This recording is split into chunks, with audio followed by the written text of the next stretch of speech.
যে কোনো কারণে মামলাটা শেষ হয়নি, মামলাটা পাল্টানো হয়েছে। তবে আমি বিশ্বাস করি 12 ফেব্রুয়ারি পরে পট পরিবর্তন হয়েছে, সরকার গঠন করেছে। আমাদের প্রত্যাশার মানুষ, আমাদের ভালোবাসার মানুষ মাননীয় প্রধানমন্ত্রী জনাব তারেক রহমান দায়িত্বভার গ্রহণ করেছে।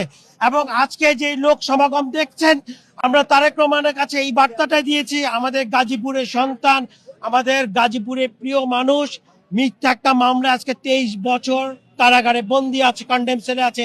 তারেক রহমানের কাছে আমরা এই বার্তাটাই দিতে চেয়েছি যে আপনি অন্তত পক্ষে আপনারই কর্মী, আপনারই কাজ করেছে, আপনার দলের জন্য কাজ করেছে বিএনপি করতে, যে আজকে 23 বছর জেলখানে বন্দী আছে। আপনি দয়া করে বিষয়টা বিবেচনা করবেন। এবং আমি বিশ্বাস করি তারেক রহমানের সুদৃষ্টি থাকলে এই মামলাটা কোর্টে উঠবে। আমি চাই ন্যায় বিচার হোক।